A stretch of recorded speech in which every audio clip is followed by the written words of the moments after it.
So you recall that what we did in our last video was to try to get the area underneath the curve, y equals x squared, between x equals 0 and x equals 1. So here we have the curve y equals x squared, and we were going between x equals 0 and x equals 1. And we had a method to find the exact area under the curve. What we did is we took the interval 0, 1, and we broke it up into parts. We chose equal parts.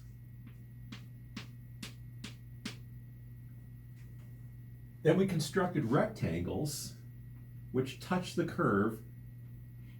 We chose on the right side, but we could have easily done this on the left side or somewhere in the middle.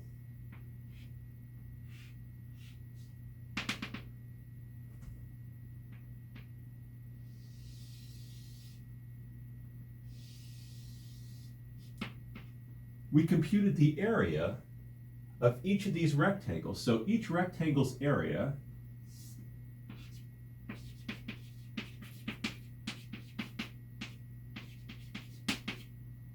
equals its width times the height of the rectangle, which is the height of the curve.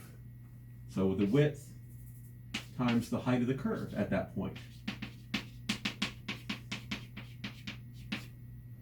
So we computed the area of each of these rectangles, and then we added up all the areas of the rectangle. So we added up all the areas of the rectangles.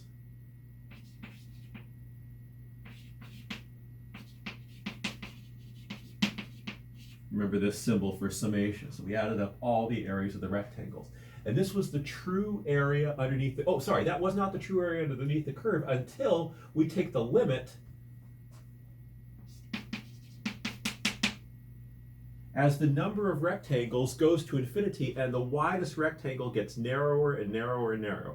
If all the rectangles are the same width, then all the rectangles are getting narrower and narrower and narrower. But we want to make sure that this partition, this business of cutting up the interval 0, 1 gets finer and finer and finer. The number of rectangles increases, and the area above the curve or below the curve on the rectangles gets smaller and smaller and smaller. And if we let the number of rectangles go to infinity and the widest rectangle get narrower and narrower, then we end up with the true area under the curve. So this is the overall philosophy. We take the area of each rectangle. The area is just the width times the height of the curve.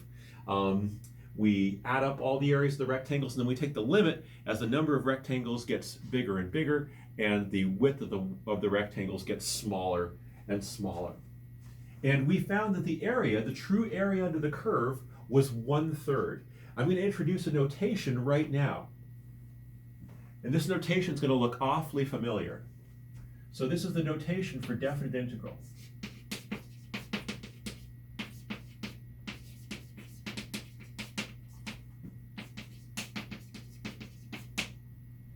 We use that elongated S. We write the name of this curve, which is just x squared. We're going between x equals 0 and x equals 1. X equals 0 and x equals 1, and we still use the dx. Again, you can think of the integration symbol, this elongated S, as open quotes, and you can think of dx as the close quotes. And inside we have our function itself. Now, we said we could work out the true area under the curve, and it worked out to be 1/3.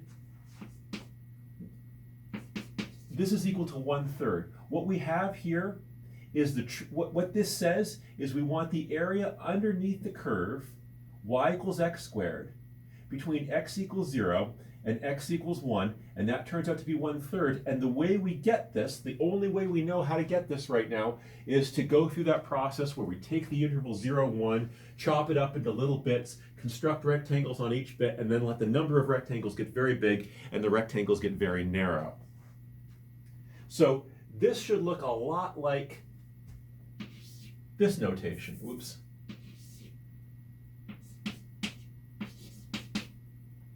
This notation, as you already know, means antiderivative. So if I write the integral of x squared dx like this, we're looking for an antiderivative of x squared. That's, as you know, 1/3 x cubed plus a constant. So writing this gives me a collection of functions. Writing this gives me a number. This says the area underneath the curve y equals x squared between x equals 0 and x equals 1. So although they look very similar, they tell you something very different. This is an area underneath a curve between two values, and it gives me a number. This is the antiderivative. This gives me a collection of functions. There's one function, 1/3 x cubed plus 1 would be another function. This gives me a collection of infinitely many functions. So they're not quite the same. This is called a definite integral.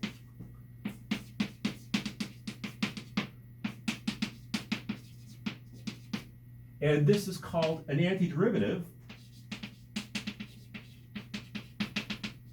or sometimes an indefinite integral. We'll start calling this an indefinite integral.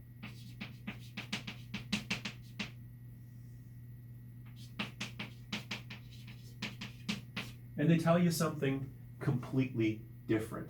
This is the area under a curve. This is an antiderivative. They don't mean the same thing. Although you can't help but notice that the notations are so similar, and you might be wondering whether or not there's a reason for that. And if you are wondering that, that's great. Hold that thought for a few sections. Well, one section anyway.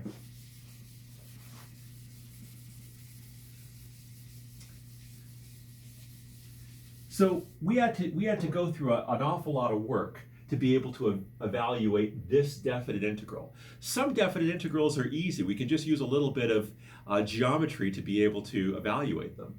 So if I were to write this, let's say I want to go between 1 and 4 of the function 2.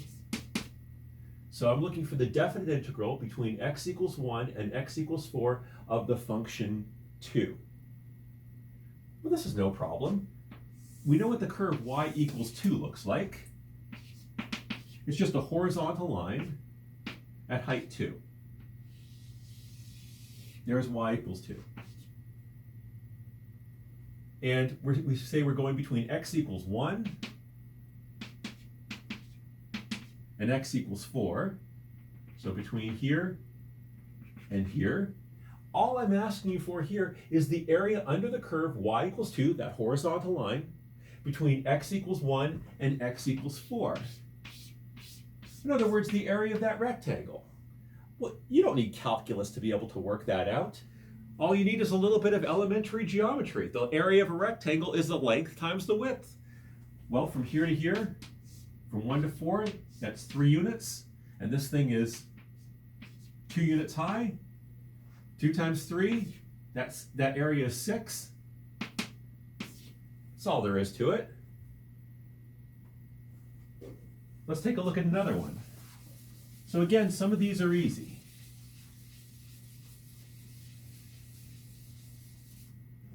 Let's say we have the integral between x equals 0 and x equals 1 of x dx.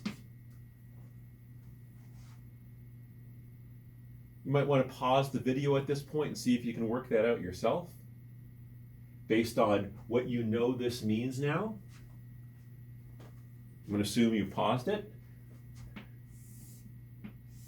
The curve y equals x, as you know, is just a straight line going uphill at 45 degrees, crossing at the origin.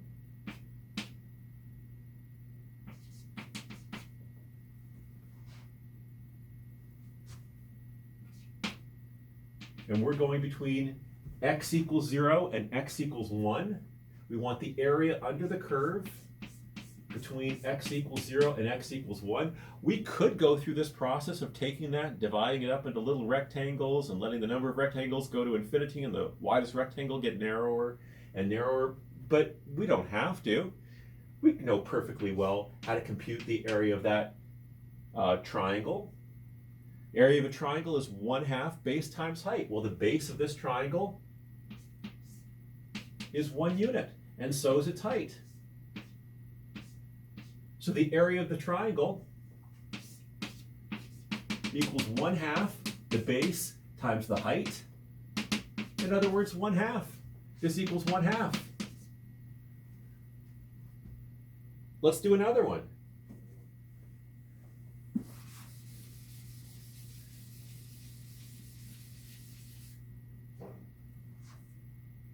The integral between x equals 0 and let's make it x equals -1 and x equals 1 of the absolute value of x dx. See if you can pause the video and compute that integral. Well, again, let's go ahead and draw ourselves a picture. Y equals absolute value of x, as you know, is that V shape. Oh, on this side, the curve looks just like y equals x, and on this side, it looks like y equals -x. The line going downhill with slope 1. And we're going between -1 and 1. Both of these, of course, are height 1. And we want the area under the curve between -1 and 1. So we want this area here. Well, we have this triangle, which is the same as that triangle. Base 1, height 1. And, excuse me, this triangle, which has the same area. And so this triangle has area 1/2. This triangle has area 1/2. This whole figure has area 1. So at this point, we understand, I think, what it means to take the definite integral of a function so long as the curve is above the x-axis on the interval that we want to take the integral on. So the curve, of course, this curve goes below the x-axis over here, but we don't care what's happening to the left of 0. All we care about is what's happening between 0 and 1.